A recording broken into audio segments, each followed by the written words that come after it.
Good evening, ladies and gentlemen. You're listening to Proppy Parables episode 26.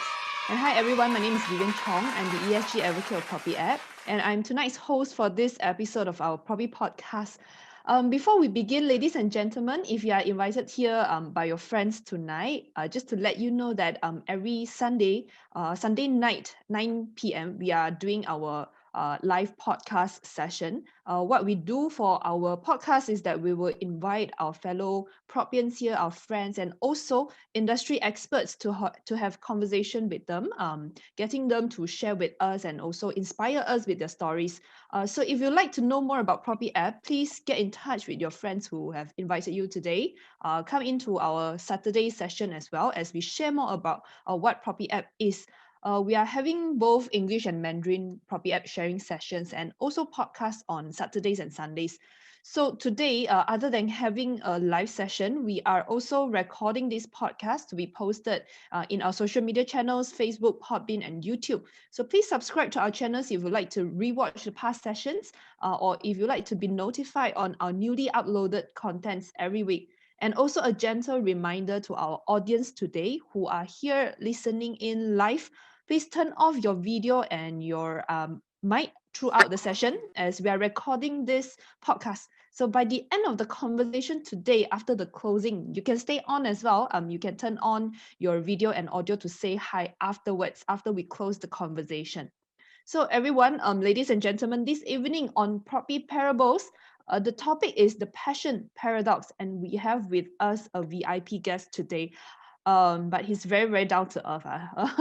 Before we start the session today, let us maybe watch a short clip that our super production crew just has put together for our guest today. So yeah, can we have that?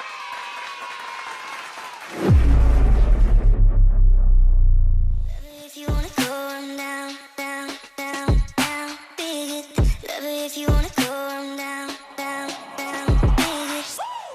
Love it if you wanna go down, down, down, down, dig it.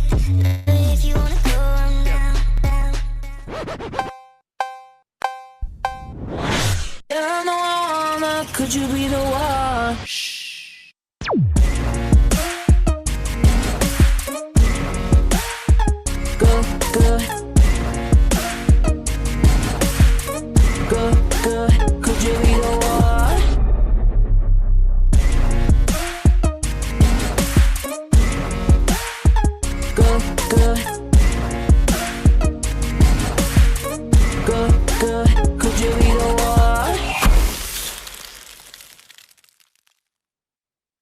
Woohoo!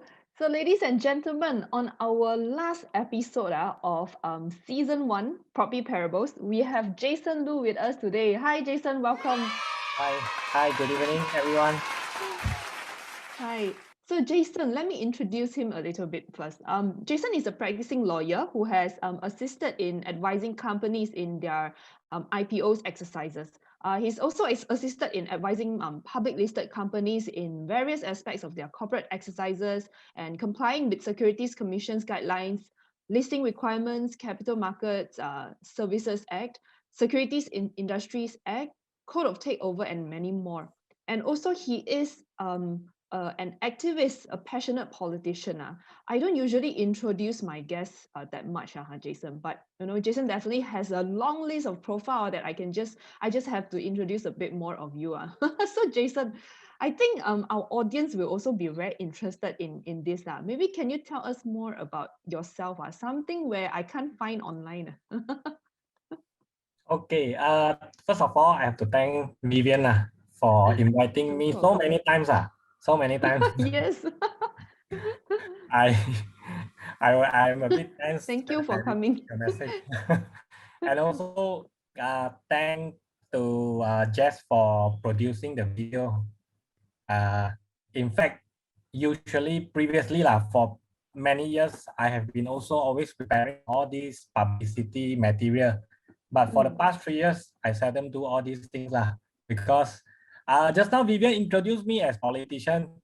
If to be straight, I am maybe former politician already Now I'm not active in politics, but it's good to share some of the experiences to our friends. Yeah.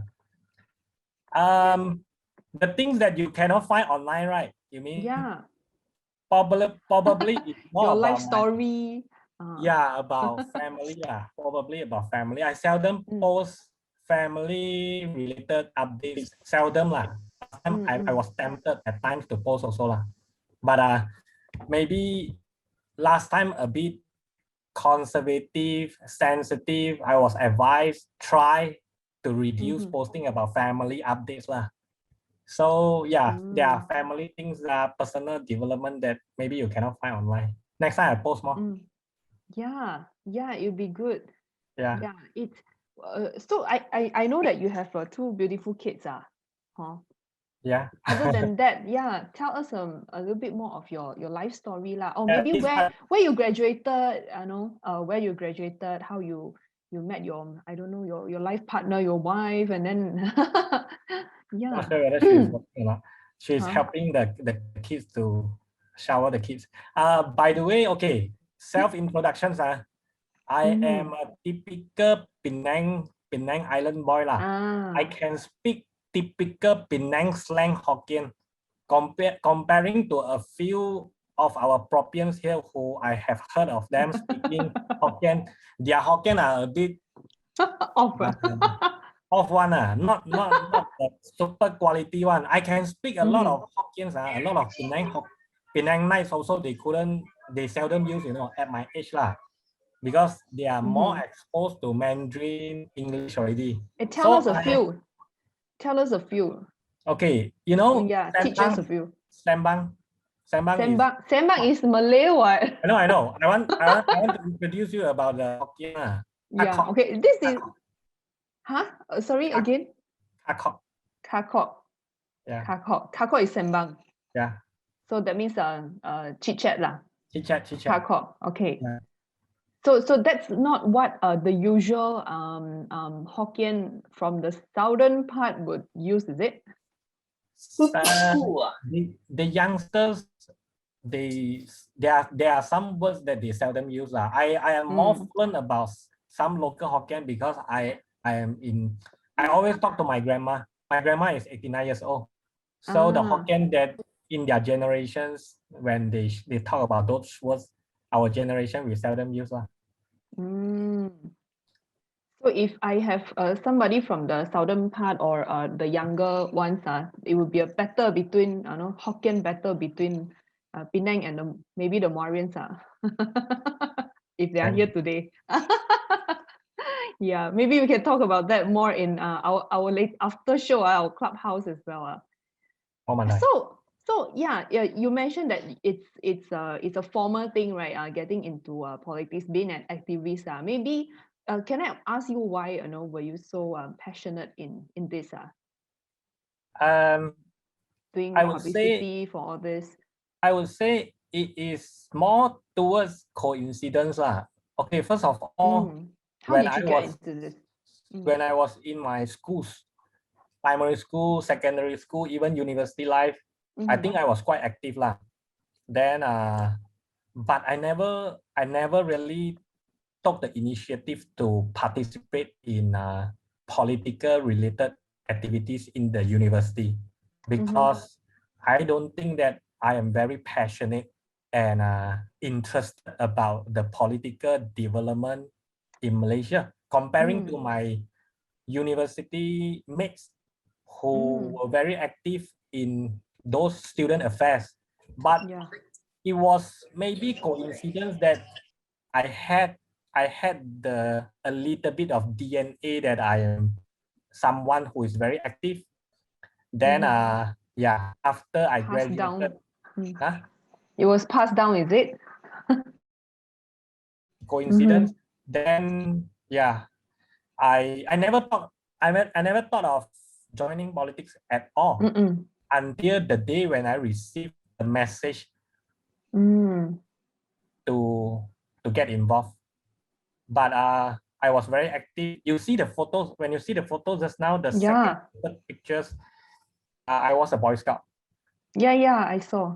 Very fun, very active. So you mentioned, when you were in university that time, you don't really care about politics. You were not really interested or passionate. I think it's also the current situation where I don't think our students in the university or colleges are we call it maybe politically literate lah. We also often hear that our youth are not politically literate. They are definitely not being taught to think more critically for our country as well. What are your thoughts about this, Jason? Or to what extent have you seen youth activism of today in Malaysia maybe? When I was in university, I still remember we did not have Facebook at that moment. Yeah. We might have Friendster, and also during that time we received some forwarded email, and the contents are mostly about the negative criticism against the government. So you do have some form of that communication and a spread of news regarding this. Yeah. I would say a lot of people, even in this community, even in this Zoom meeting, the 35 participants here, among the people around us, we could have always heard about the dissatisfactions against the country, the government. These are the things that I have experienced since, I think not only me, you and everyone also, we have experienced this during those days until today. And I would say there are a lot of talents around us. Definitely. Even in this Zoom meeting group, 35 people, there are a lot of talents in the country that are not politicians. And we have to figure why these people are not in politics, but they are in their career, in their business, in their whatever other industry. Because most probably there are a lot of reasons which we can discuss later. So maybe we can talk about it as well. Like, why don't you think that we see more of them in the politics or more of youth activism, or why aren't they more politically woke? When I think back, like, okay, I shared that I was a Boy Scout, right? Then when I think back during my secondary school, those days, we really had the memory that who were the great politicians in the country lah. If I'm demanding now, okay, I cannot really remember. I cannot really remember. And also, despite put aside which political party that I came from previously lah, although now I'm not active and being suspended lah. When I close my eyes and I ask myself who are the great ministers and politician opposition in the country, I hardly can really name a good quality one. Maybe very difficult. So this is not only for me, but I think it's from a lot of people around us that when people, if you are given choices, you want to contribute something to the society, you would have chosen to do charity instead of joining politics, maybe. Yeah, that's true.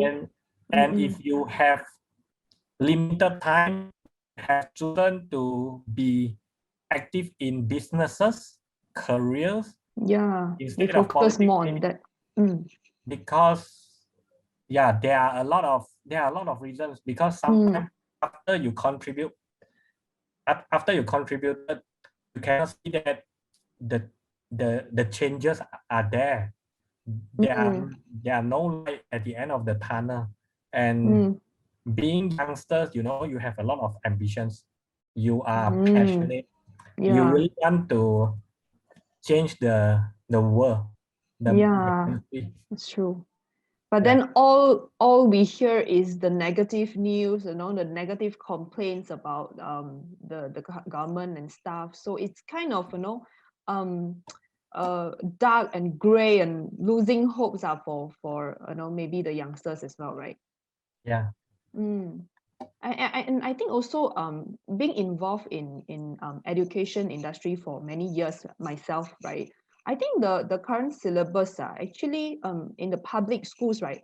It focuses more on political history rather than the maybe the democracy of the fundamentals aspects of this democratic society.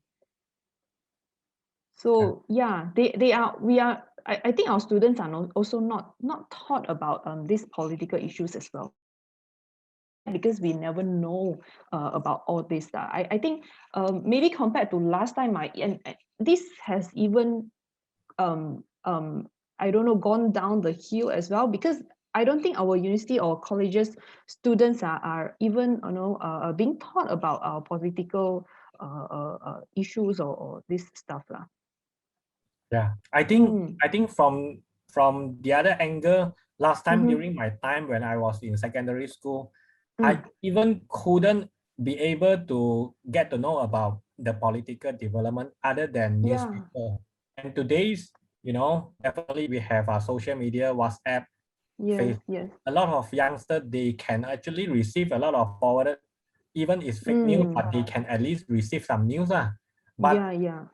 but how they behave and how they interpret the news, it will be a very challenging challenge in our country, not only in our country but in the whole world. In our age now lah, yeah, that's true. Because there's definitely an information overload lah. We would say that, right? Yeah, good and bad. Good Yeah, and bad. that's true. So maybe the most important thing now would be to teach them to filter or maybe evaluate whatever information that they are getting themselves critically. Oh, talking about this, I think one good thing that I can see in our current syllabus in the education that it's actually moving towards a better direction, I would say, because as we are actually teaching the students in Malaysia on how to think more critically. But I think culturally it also takes time to change, right? Yeah. Sometimes I think the students are taught how to answer. We have these higher order thinking skills questions in the exams in their syllabus, but I think sometimes the students are taught how to answer these questions correctly, but it's not supposed to be like that. Yeah. Okay, so well, I know that other than being an activist, you have actually been doing a lot more. Maybe tell us what else have you been involved in recently? Maybe we start with last time first. Yeah, sure. What have you done? I never really, it's not that my ambitions to be a lawyer initially. Okay. Oh. So what were you thinking about? How did you came into this? Why did you join? Why did you study law? I think like a lot of youngsters, although now I'm not really youngster anymore. I mean, 15 years ago like a lot of youngsters, actually at times we do not know what we are pursuing. Yeah, that's true. There are not many lucky youngsters who can actually know where they are heading, maybe at the age of 19, 18 or 20. So myself, during the 6 years in my secondary school, Chong, I always thought that were the happiest moment in my life last time, okay. Secondary school. Now I'm also very happy okay. Later I share about that. Now we talk about last time first, okay. Okay. So those days, very happy. Every day just having fun, joy, because I was a Boy Scout and we have a lot of activities and we learn a lot of things from the 6 years in Chong, because of my school is a school that provide a lot of opportunities as long as you are interested in participating in the activities. So yeah, I went to school not to study but to attend the scouting activities. And to the extent that my result was not very good in when I finished my secondary school, then I somehow managed to get into Form 6. Why did you like going to Boy Scout, your scout activities? Like what makes you so passionate about it? Very good questions, Yeah. When we came to the orientation week, all the associations, the society, the clubs, they will be doing a lot of activities to attract, to recruit the new members. Yeah. Okay. It was during one of the Saturday. So when I saw those Boy Scouts doing the marching events and also the gadgets, gadgets, they build buildings using bamboos. All right. Buildings. Oh, it's like the buildings, like yeah. I think I remember that. I saw that too. Campfire buildings. Is very huge, very amazing, very high, very tall. Okay. Then all those events that maybe you cannot enjoy in other very society. Impressive lah. Yeah. So I happened to join Boy Scout and was very active until the end and became their leaders, one of the leaders. Then then when I had to face exam, I know die already. Then so the result wasn't good. And then but I somehow I cannot continue in science stream anymore. In Chongling, all of us were science stream students mostly. So at the end, I had to choose to change to art stream, and I was transferred to another school because Chongling do not have art stream Form 6 classes. Oh, right. Wow. Only those 2 years in the Form 6 when I don't have Boy Scout activities to play, and there were a lot of girls in the class. I cannot cannot focus, cannot concentrate. Yeah. Oh, I thought you were saying I cannot concentrate also. No. Oh, okay. Cannot concentrate is one thing, but oh, so it actually makes you a better student. Yeah. If that too many girls in the class, 75%, 80%, if you are doing too badly, then you cannot accept yourself, So I have to a bit lao jia, I don't know what's that. What's lao jia? Yeah, teach us a bit more. You have to at least do some homework, at least do your job as a student because you have to face exam also So during the moment when I was almost facing the Form 6 exam, I happened to get some good result in the school. Then I was thinking, if I am able to go into local university, maybe I can choose law, maybe. Then fast forward, then I went to university, and under the poor family conditions, I was thinking maybe I can do something So I was selling insurance 6 months before I enter into my university. Oh, that means you were still waiting for your STPM result, is it? Yeah. Okay. We had 6 months before we entered the university. Oh, so you started selling insurance. Yeah. Okay. And then did you continue after that? And then the first day when I entered into University Malaysia, averagely I think my monthly income was about something.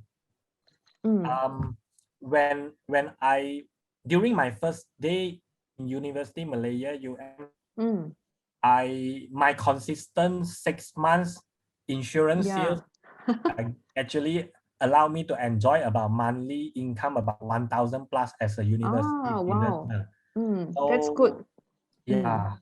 So enjoying those sales and maybe marketing experience during those years. But I always feel that I told Sean before I could have done better. If those 2 years as a student that I could have done better, maybe after graduated from law school, I would not have practiced. But I was doing, I think, okay. And then after that, I have to choose law and insurance. Law or insurance. Yeah. So you chose law when you graduated. And after that, politics. Yeah, because somebody Yeah. approached you. Yeah. Mm. And then maybe fast forward to Yeah. 2012, a few years after I started practice as a lawyer in Penang. I received a message Mm. by the then Penang Gerakan chairman to be his Mm-hmm. PA lah. Mm-hmm. They were facing the impossible task in the general election 2013. And Mm-hmm. the then Penang Gerakan chairman was trying to looking for someone outside from the political to be his personal assistant. Uh-huh. And somehow he maybe I don't know the reason he chosen me to be his PA. So um coincidentally I was in politics because of that appointment. As I said with you, when I was in my university life, I never really keen, passionate, and interested about politics at all. I just know that the people beside me, the friends beside me, the relative, they were always complaining about the government and the country. But yeah, that was true because people they have their right to voice out their dissatisfactions. Yeah. So when I was appointed as the personal assistant to my boss, to my previous boss, I was also a bit kanjiong. Firstly, Gerakan was part of Barisan National, and you know I'm in Penang. Penang is all Chinese people, DAP Yes. seat. Was kanjiong because I'm worried how the people beside me will treat me lah. But I was telling myself, no problem what. I'm just a PA. I'm not a frontliner. Scared what? Right? Yeah, that's true. Then during the appointment, I asked my former boss, you are only looking for a PA, right? Not a frontliner, right? He said a PA only unless there is some internal fight in the party that we need someone to replace them. So at the end of the day, in April 2013, which is 1 month before the election, I was called up to be the candidate in a state seat in Penang lah. Itam, you know, Itam Laksa lah. Yeah. Yeah. So Mm. yeah, that So was that started that's the start of your journey in this the start of the journey politics. to become a little bit of public figure. A little bit of public figure.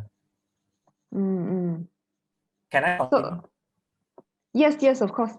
Then because I have to continue so that we can explain the reason why I'm being passionate in politics. So it's in a very time flies very quickly. Election was over, and definitely myself and we all lost badly. But I told myself I'm already branded as a Gerakan or Barisan National frontliner already. So what will be the next step for me? Either I give up to do whatever I wanted to do, or maybe I shall continue to do something. So with those activists or active DNA within myself, I told myself maybe I could do something like what Tony Poa and Rafizi they are doing in the federal level when they always check and balance against the federal government. So I thought I could have done the same or even better in Penang. Yeah, that's true. By doing the check and balance job against the state government. So after that, I started to do the publicity, the press conferences, until I think I was the most active opposition in Penang. That is not a state assemblyman outside the state assembly. Until the moment I was sued 4 times within 2-3 years. Oh wow. Oh yeah, that's actually in the news that we saw. Yeah. So you were saying, actually you've been telling me that for that few years you've actually every night is preparing for this next day's media release, press release and such things. Yeah. So what actually what fuels you, what kept you going at that time? You know, the photos that you have seen just now, those paper cuttings, right? Those are the outcome after the sleepless night preparation for those press conference, press statement. And some so-called politicians, they had their assistants or their people to do it for them. And at times the quality of the news is not there. So I always feel that being a lawyer and being someone who have activist DNA within myself, I should have done it myself. So most of the night, I am in front of my laptop preparing for the press statement, press conference the next day. How I later I'll answer your questions. I understand. How I visualize the news tomorrow, how it should be published, how I want how I want to make my press conference being presentable. Shall I do it outdoor or indoor? What are the tools that I want to show? What are the figures, statistics that I want to show tomorrow? Whether this news will be catching the eyes of the public of Penang because I'm in Penang. Then what are the strategy that I expect the state government representative who would be answering me? What kind of question I have to ask in my press statement so that people would reply me. Initially, when I do my press conferences, I would nervous when somebody like maybe Lim Guan Eng or whoever reply me, scolding me or what lah. But after that, I feel it will be more motivating if they reply you rather than they ignore you lah. Only if they reply you, you have opportunity to continue to be in the game with them, so that the public would at least know who are you, even they scold you. And okay, the reason why I am passionate after that, because as I said, I hope that if I can create the momentum to attract some youngsters to join together, to be someone in the future when our friends and their family would like say, hey, at least Malaysia, there are some good politicians, man. You see this Vivian, you see this Wilson, they are talking sense, I mean, if we are not the government, the opposition, we can balance the government. But governments, people will say, hey, the Malaysia today is different already, because these people, this Vivian, she is the Minister of Environment. You see, she is doing such a good job. And then you see Wilson, they are doing what financial plan for the country. So yeah, I thought that moment, I thought maybe I should maintain the positive mentality to continue doing that lah. But during the second attempt in 2018, I was actually sent to another seat in Penang, no more in Ayatam, because Ayatam is more towards an area with more old folks staying lah. Then I was sent to a place called Pulau Tikus. It's not a pulau. There is no tikus there. It is a place where there are most educated people staying in Penang. The prime land in Penang lah, the most expensive land in Penang. Next time when y'all come, I bring you there. Okay. I didn't bring you there because during MCO. So I was sent there because we thought maybe at least the most educated people in Penang would appreciate that Penang at least need a vocal professional opposition in the state. And younger representative as well. So how did it go? How did it go?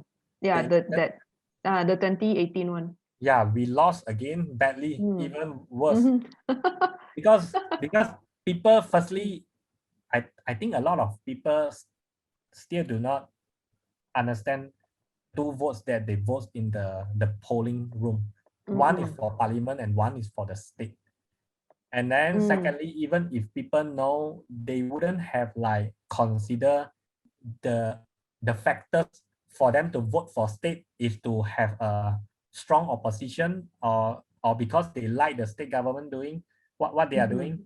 And then when they vote for the parliament seat, right, I think they combine all their impression towards a political party rather than the candidate.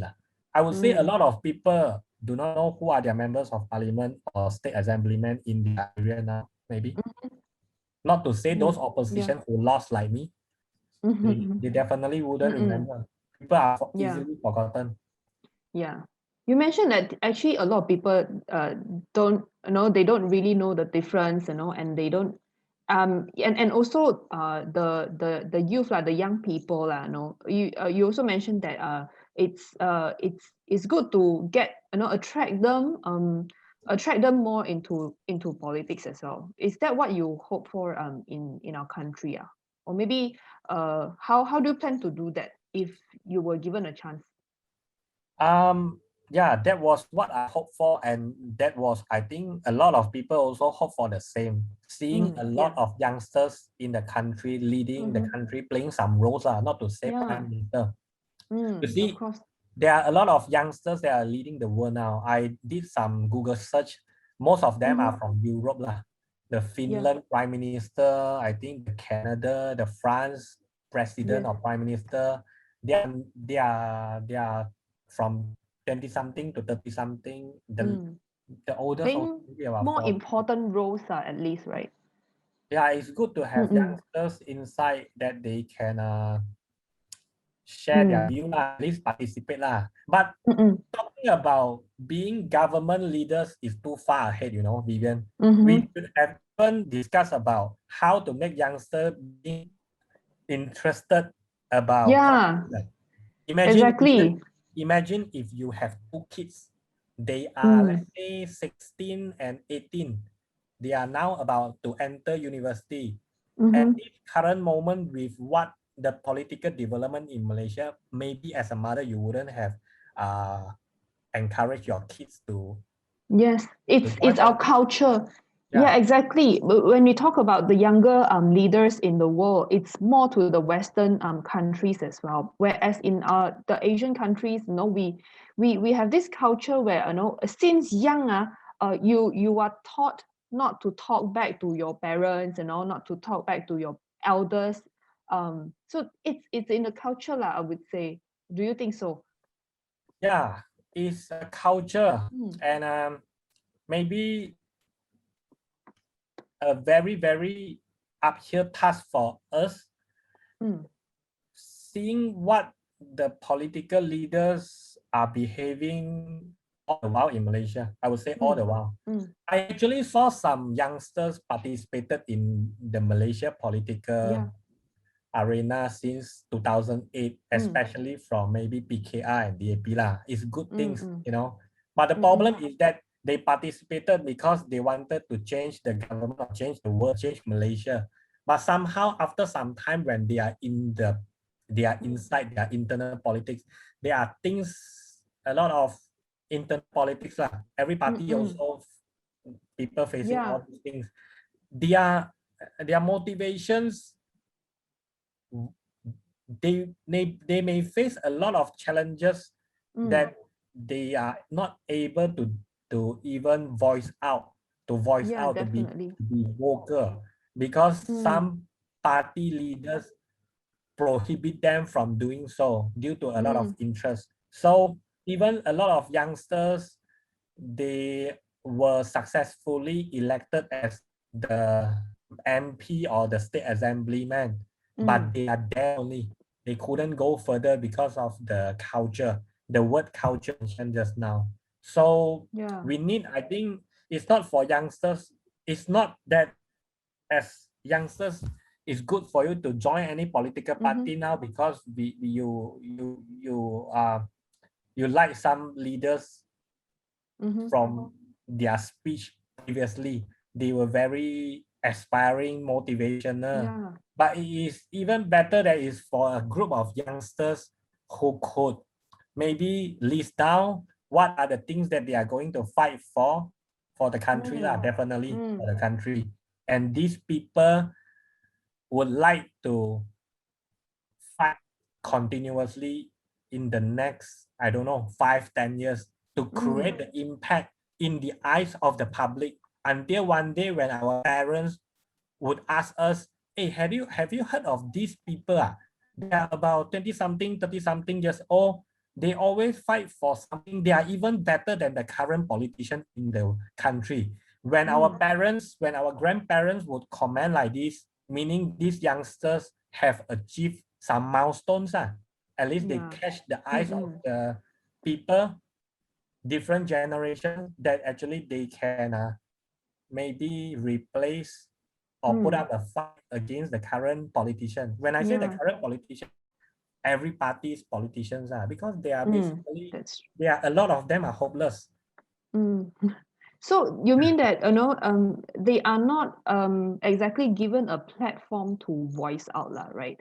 So they can actually create a platform for themselves to voice out, to fight for what they want. They can, if they are ambitious, and if they have some people to guide them, because these people, these youngsters also, they have to fight for their career as well. So like what we started our discussions today, when you see some negative news, when you see your friends, they are doing well in their career, you would ask yourself why you wanted to start something that Jason Lu just shared just now. Why you wanted to start that? Why? you want to Definitely. you want to create a video about the political message that you want to deliver, or you want to create a video that can help your business. If you Most people will, of course, choose the business for ourselves. It's for our own good. And we were also being encouraged to do that since young, but Vivian, I'm not discouraging people to focus in only career business rather than politics, but all this can be done maybe together if you have a good plan. Maybe. That's true. That's Maybe. true. So continue, please. I wanted to share one idea that I shared in my manifesto when I was in election 2018. Manifesto is like a proposal. From, like a promise that it's most often not fulfilled.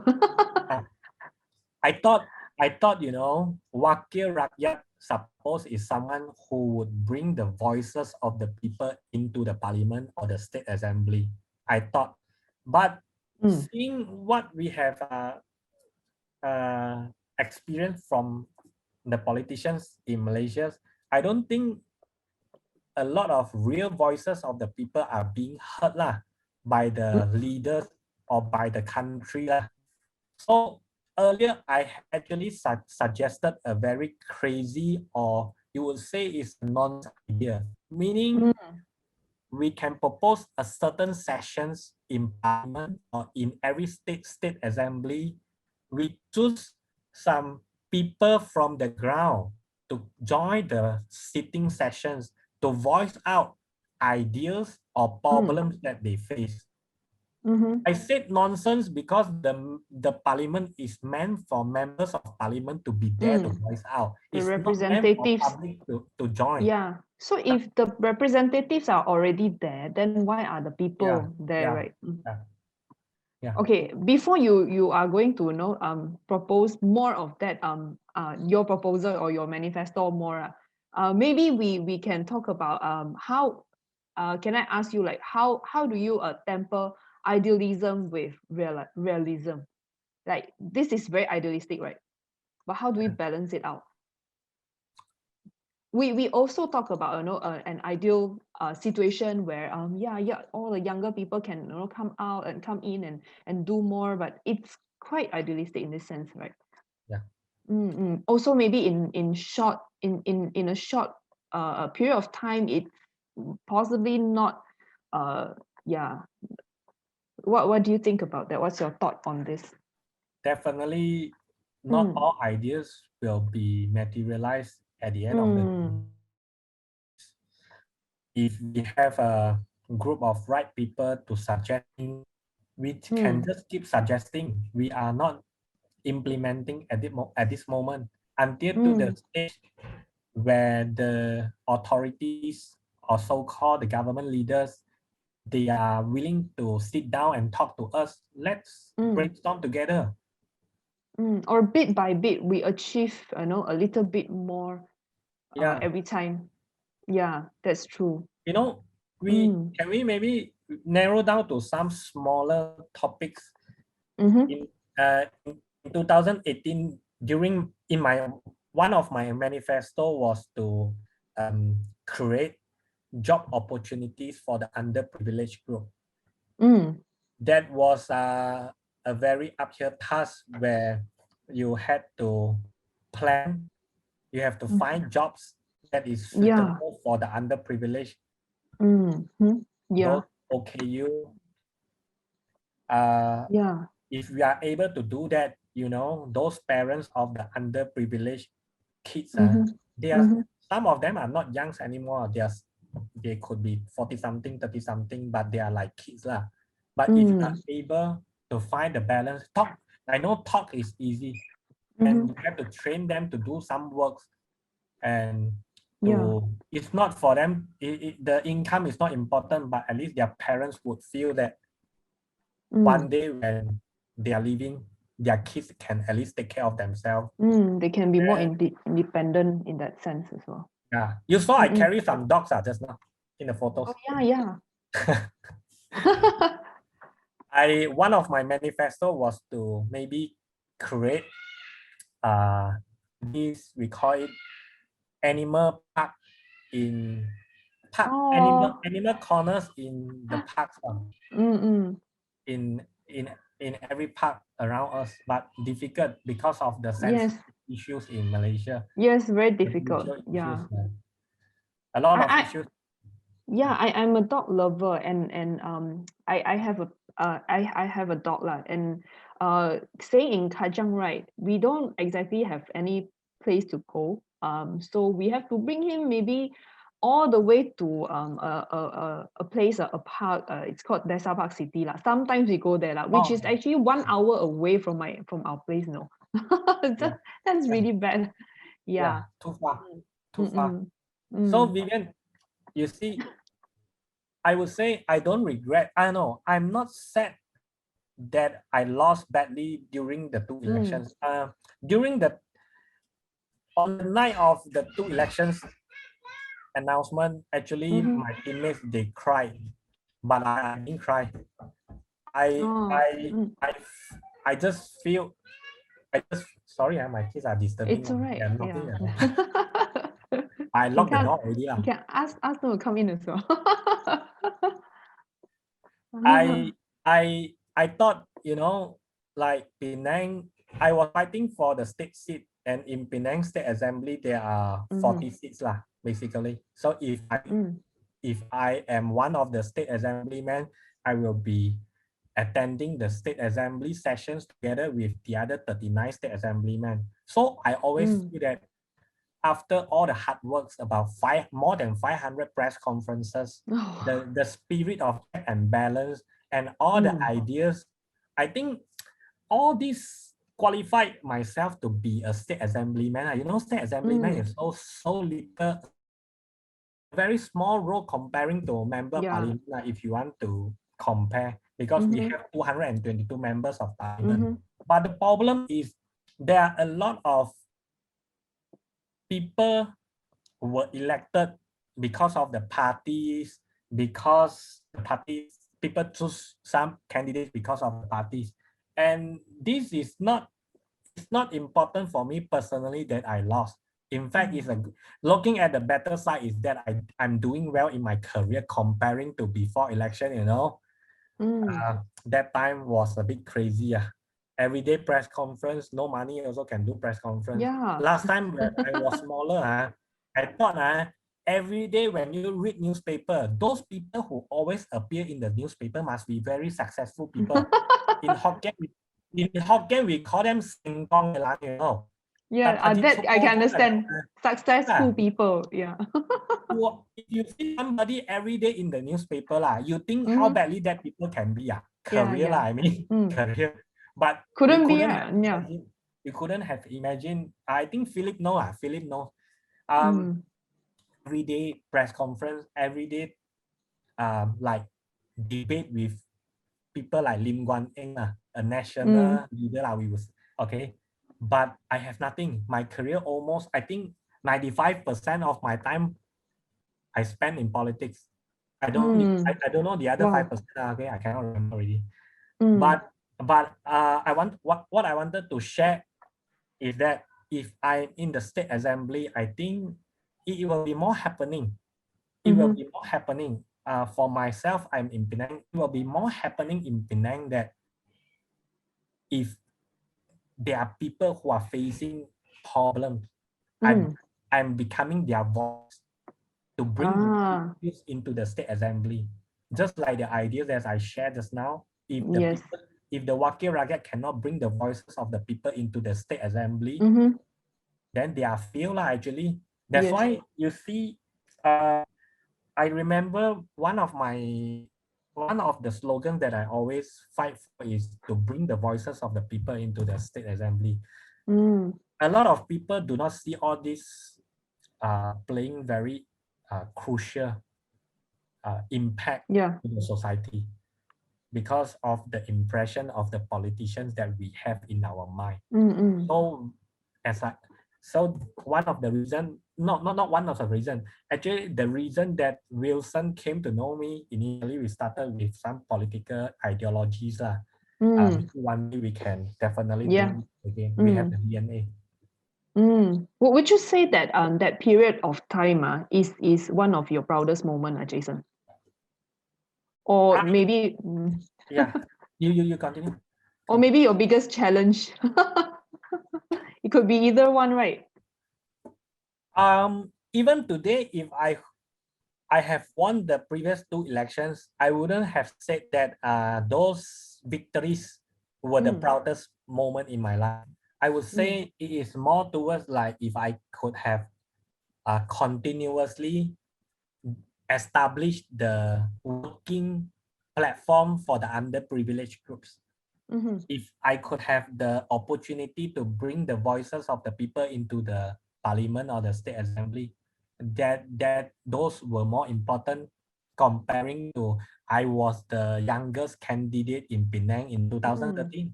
I was the youngest, but that is I don't think that is important. It's just a news in the people in Penang would have forgotten me already. Nowadays when I go out, so what's next for you? What's next for Jason Lu? Proppy. All right. Yeah, maybe you can talk a bit more of why what do you see in Proppy, that or what values? Yeah. Why are you in Proppy? I am, for the past few years after elections, I feel that I work very hard for my career because I spent about 10 years in politics that the 95% of my time were all in politics. And if I could have spent more in career, definitely today I will be doing better lah. But that was past already. So I don't think everyone is lucky like me because I have some opportunities beside me, such as Proppy. In Proppy, it's not like in politics when your voices may not be heard. I'm talking this on behalf of some youngsters who face this problem in politics lah, okay? They are capable, they are passionate, and somehow they had the opportunity to join politics in any of the political party.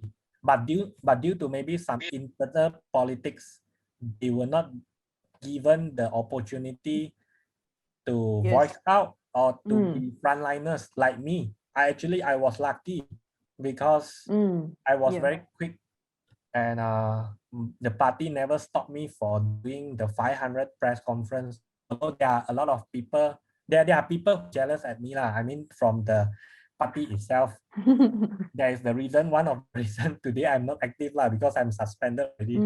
Are we going to see more of you in politics in the future? We will still see you there. Possibly. Maybe you can talk you can tell us about what do you hope for our country, or do you have anything to say to our audience and our youth before we end our session today?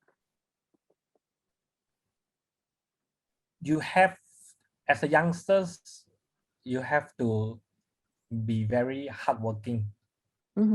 You don't have, you must not spend 95% of your time in politics. You try to spend maybe, I don't know, 60%.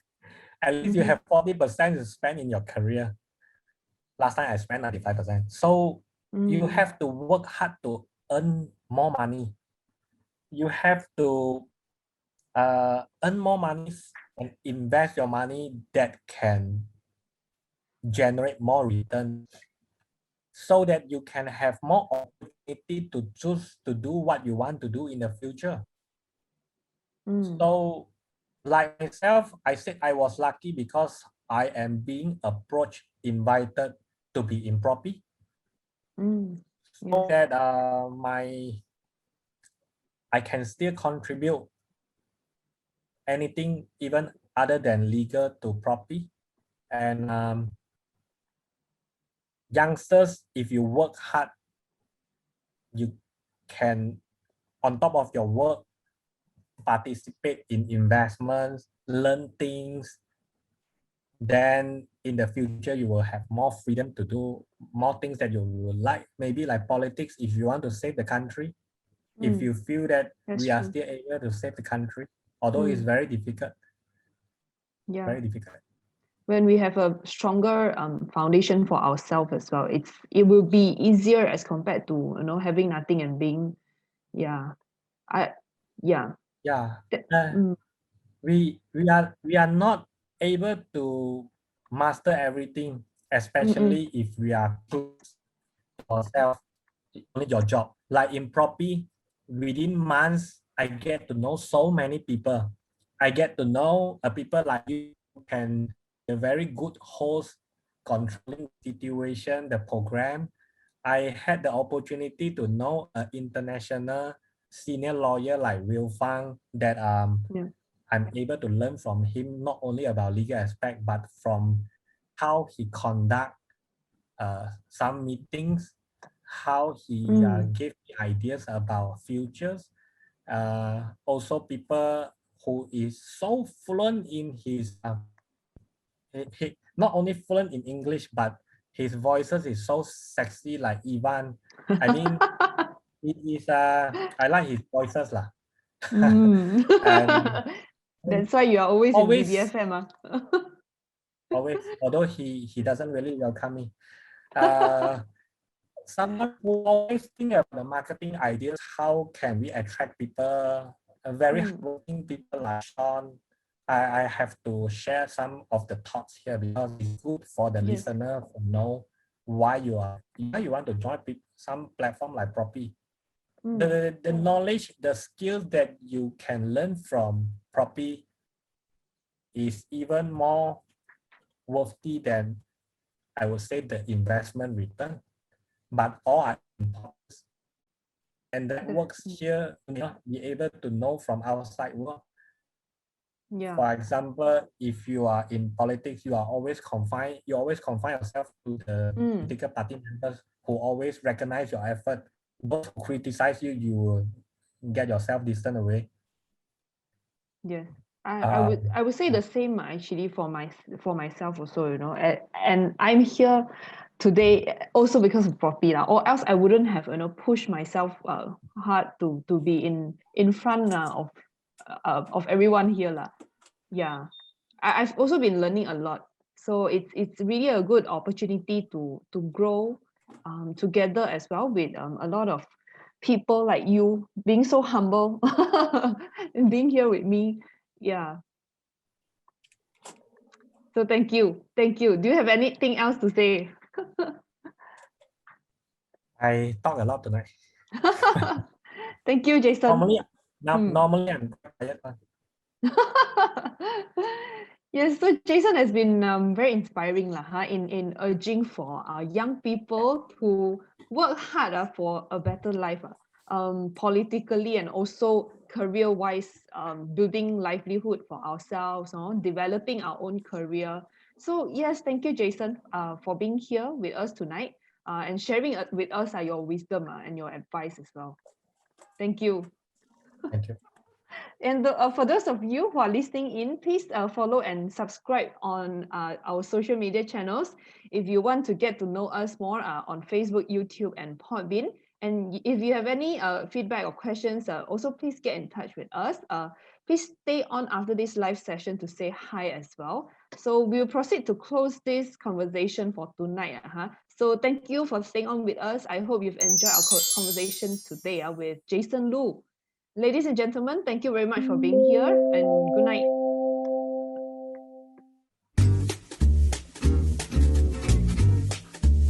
Bye.